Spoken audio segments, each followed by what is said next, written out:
Hey trackies, welcome back to another video here on TXT Track Time. Please remember to like the video and also subscribe to the channel. So day one of the Prefontaine Classic Diamond League Finals is done and dusted, trackies, and our Jamaicans definitely withstood the test of the season and rounded out their season in fantastic fashion. Now yesterday, of course, we focused on the women's 100 meters solely, but of course, those are not the only Jamaican athletes that are in action or that were in action on day one of the Diamond League Finals. So I'm going to give you a recap of the events that took place at the Diamond League Finals involving the Jamaican athletes. So kicking things off, I'm going to start with the women's triple jump. Now we had two entrants here, of course, our major two athletes in this event for a few years now. They've been definitely flying the flag high for Jamaica and they continue to do so impressively. Now we had Shanieka Ricketts and Kimberly Williams line up here. Now this, of course, is the Diamond League Finals, so they were all going for that Diamond League trophy. Yes, the win,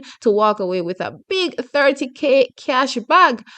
Taking the win, though, trackies, from Venezuela was Yulimar Rojas. She jumped a massive meeting record on a world leading jump, 15.35 meters. Now, trackies, Yulimar Rojas has been having a few issues technically in her run up this season, we've noticed, and she has been falling quite a lot. But let me tell you something, when she gets it right, she gets it right, and she bounded out to a massive 15.35 meters in only one of her two legal jumps. Yes, she had a whole four fouls, trackies, and only two jumps registered, and one of them was a massive 15.35 meters. Now, it only takes Yulimar one jump to literally clinch the whole competition, and she did that here today. But not to be outdone was Shanieka Ricketts. Yes, she has been having a fantastic season, and it continued here. Now, at the World Championships, trackies, Shanieka Ricketts just barely missed out on a medal, finishing fourth,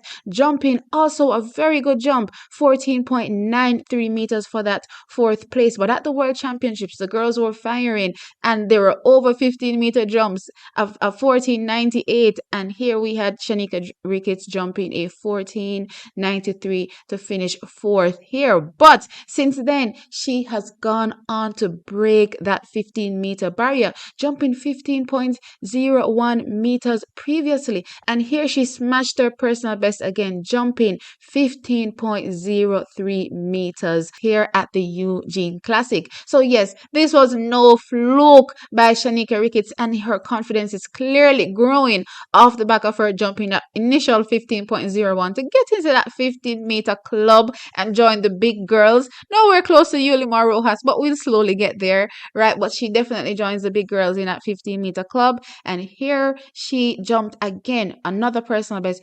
15.03 meters to finish second here, trackies, in the finals for the triple jump. These last few meets, trackies, definitely Shanieka Ricketts has showed, her caliber in these meets, and she has shown up time and time again. And when Yulimar Rojas is not around, she wins.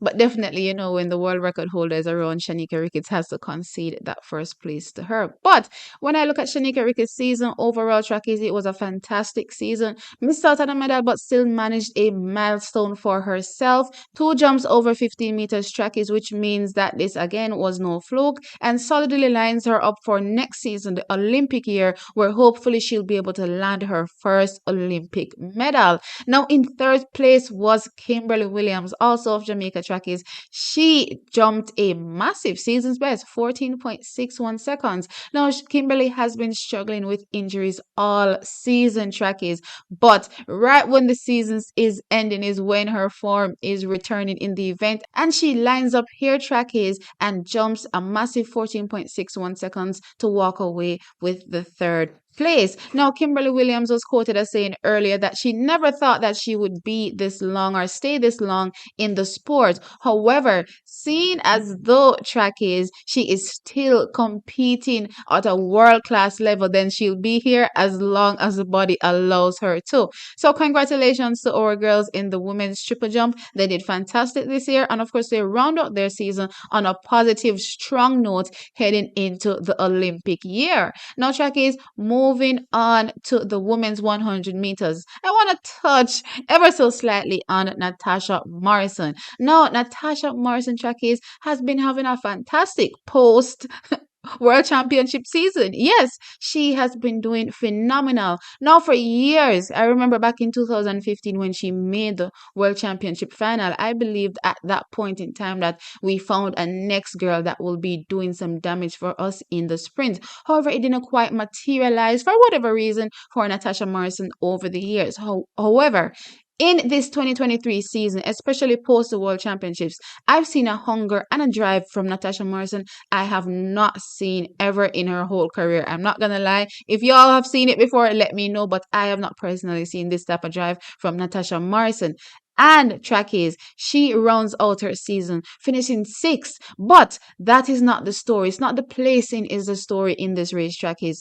But she ran a massive personal best. 10.85 seconds track is to break that 10.87 she set, I believe, back in 2021 track is, I believe, in Florida as well. A lot of people question that 10.87 because we didn't really see her form, mirror that performance, in recent times. But here she runs solidly at 10.85 seconds. Now, if I was saying 9 before, I apologize. I mean 10. No, she runs a solid 10.85 seconds. Now, this comes on the back of her 11-second run earlier on and defeating Elaine Thompson-Hera. And of course, track is she ran at 10.95 seconds to finish second to Elaine at the Memorial Van Damme meet in Brussels. And here she runs at 10.85 seconds. So definitely showing some consistency usually that we're not used to from Natasha Morrison. And I'm definitely excited for her going into 2024. Again, the Olympic year. I want to see the same hunger and drive from Natasha Morrison. Congratulations for an awesome season ending run for her. And again, I can't wait to see her head into 2024. Now, Jackie is moving on to the men's 100 meters. This was a kind of bittersweet race for us Jamaicans here. We had 3 Jamaicans line up. We had Kishane Thompson, we have Johan Blake, and we had Akeem Blake. Now, for Akeem Blake, he's definitely had an unfortunate run in these last few races. He fell in Zyman, and here he got disqualified for a false start. So I'm hoping that Akeem Blake really can just take this season, dust himself off really, and look forward to 2024. You will have ups and there will be downs.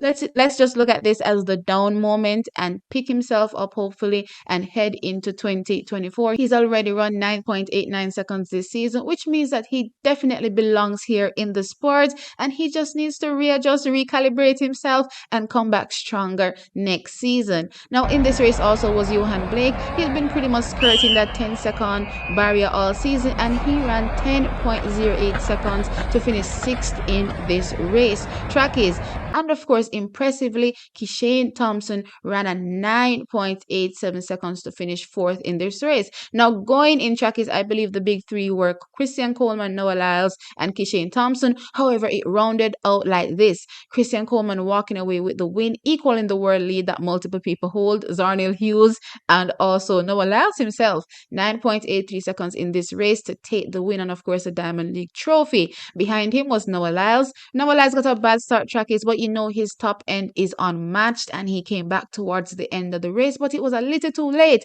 and he clocked a 9.85 seconds for second place. Now, in third place was Ferdinand Omiala. He had a great race, great start, great middle, great end track is, and he also ran a 9.85 seconds to finish third behind Noah Lyles. Now, of course, they were separated by the thousandth of a second. Now, I did say Kishane Thompson finished 4th.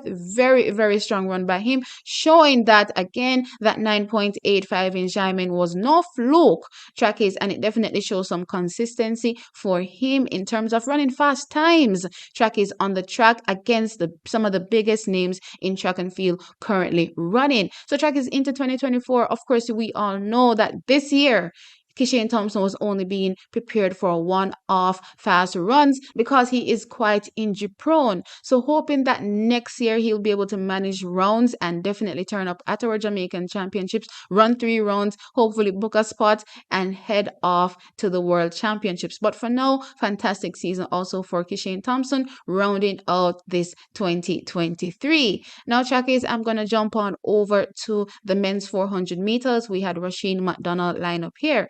Now, taking the win and the Diamond League trophy from Grenada was Kirani James. He ran 44.30 seconds, Chakis, to take the win. Behind him, medalist from the World Championships, Quincy Hall. He ran 44.44 to take that second place. And Vernon Norwood, also from the United States, ran 44.61 seconds for third. Now, America did finish 2-3-4, and Bryce Deadman ran 44.90 seconds to finish fourth. Now, our very own Rasheen McDonald finished fifth, running 45.10 seconds. Now, honestly, when I think about Rasheen McDonald's season, especially post trials, it's been a very fantastic season for him. I clock here track is 4 times sub 45 for Rasheen. So this was definitely a fantastic season for him. Actually, I would say probably the best one, save, the World Championships where he did not walk away with a medal in any other relays, but still it was a fantastic season for Rasheen McDonald, and he definitely goes into 2024, I believe, much more confident in his craft. He is the national record holder, Jackies, and for years, I'm not gonna lie, Jamaicans have not had the nicest things to say about our national record holder over the 400 meters, and I'm glad seeing Rasheen McDonald come out and really having such a solid season with so many sub 45s. Now, Jackies, moving on to the final event that Jamaica took part in, day one of the Prefontaine Classic Diamond League finals, and this is the women's shot put. Now, taking the win was Chase Ely, Tracky. She's been on a tear this year. She has thrown over 20 meters so many times. And this time around, she shatters her national record. Yes, the American record, throwing 20.76 meters, a massive throw. This was a national record, as I said, a meeting record, a world lead, and of course, a personal best for her. Now, in second place from Canada was Sarah Mitton. She threw 19.94 meters to take second place. And Oriol Dongmo from Portugal threw a personal best, 19.92 meters to take that third place. Now, down in sixth was Danielle Thomas Dodd. She threw 19.17 meters for that placing. Now, track is, it hasn't been the best season for Danielle. Maybe she has had some injury concerns over the season, but nevertheless, she has still shown up time and time again and repped black, green, and gold at the highest level track is, and she still managed to make another final here, placing sixth in this Diamond League final. Hopefully, whatever issues she has been experiencing this season, she'll be able to get that worked on in the off season, get some rest, and come back stronger for the Olympic year. Anyway, trackies, sound off in the comment section below and let me know your thoughts. Like the video, of course, and subscribe. I'll catch you in the next one. Bye.